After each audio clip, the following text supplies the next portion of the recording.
ఇక ఈ ఎన్నికల్లో 25 పార్లమెంటు 150 అసెంబ్లీ స్థానాల్లో టీడీపీ గెలుస్తోందని టీడీపీ అందరూ ఎంపీ అభ్యర్థి కొనకళ్ళ నారాయణ అన్నారు. పెడన బంటుమిల్లి ప్రాంతాల్లో కొనకళ్ళ ఎన్నికల ప్రచారం నిర్వహించారు. ఎక్కడ తెలుగు వాళ్లు ఇబ్బందుల్లో ఉన్నా వారిని ఆదుకున్న చరిత్ర టీడీపీకి ఉందన్నారు. ఈ ఎన్నికల్లో టీడీపీ గెలుపు చారిత్రక అవసరమని బందరు అభివృద్ధి కోసం తనకు ఓటేయాలని పిలుపునిచ్చారు.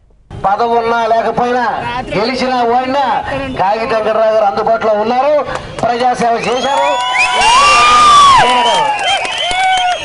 ఇవాళ చంద్రబాబు నాయుడు గారి సమర్థవంతమైన పరిపాలన, పేదవారి ప్రభుత్వం ఇది, పేదలకు అండగా నిలబడే ప్రభుత్వం ఇది, పేదవారి సంక్షేమం కోరే ప్రభుత్వం ఇది. ఇవాళ రోజున పేదవారికి పెన్షన్ పథకం కానీ, రైతుకు రుణమాఫీ కానీ, డ్వాక్రా మహిళలకు పసుపు కుంకం కానీ, ప్రతి ఒక్క పేదవాడు పుట్టిన బిడ్డ దగ్గర నుంచి చనిపోయే వరకు కూడా అన్ని రకాలుగా ఏదో ఒక పథకం కింద ప్రతి మనిషికి కూడా దక్కేట్టుగా ఇవాళ ఎన్టీఆర్ ఉచిత వైద్యం చేస్తా ఉన్నారు. అన్ని టెస్టులు చేస్తా ఉన్నారు. ఇవాళ రోజున సమర్థత కలిగిన నాయకుడు, ఈ రాష్ట్రానికి ఆయన అవసరం ఉంది. ఈ విజయం మనకు చారిత్రాత్మక అవసరం. చంద్రబాబు నాయుడు నాయకుడు మనకు లేకపోతే మన రాష్ట్రం అభివృద్ధి చెందదు. ఇవాళ కేంద్రం మనకు అన్యాయం చేస్తా ఉంది. మనకు అన్యాయం చేసే ప్రభుత్వాలను మనకైతే దింపాలా. ఇవాళ కేంద్రంలో బీజేపీ ప్రభుత్వం కిందకి దిగితేనే మన రాష్ట్ర ప్రయోజనాలు కాపాడగలుగుతారు. ఇవాళ కాంగ్రెస్ పార్టీ మనకు ప్రత్యేక హోదా ఇస్తామని చెప్పి అనౌన్స్ చేశారు.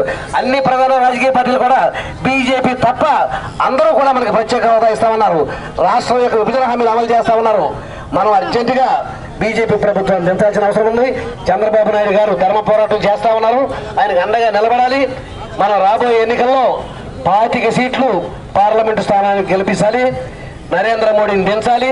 మన రాష్ట్రానికి ప్రయోజనం చేసే పార్టీని మనం అధికారంలో తెచ్చుకోవాలి. మన రాష్ట్ర ప్రయోజనాలు కాపాడుకోవాలి.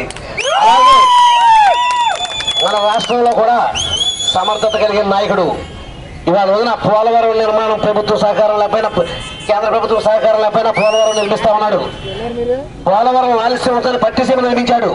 ఇవాళ పట్టిసీమ ద్వారానే మనం అంతా పంటలు పండించుకుంటున్నాం. శ్రీశైలం నుంచి చుక్క నీరు రాలా, నాగార్జున సాగర్ నుంచి చుక్క నీరు రాలా. కేవలం నారా చంద్రబాబు నాయుడు గారు మదిలో వెలిగినటువంటి ఒక ఆలోచన వల్ల మనందరికీ నీరు వచ్చింది.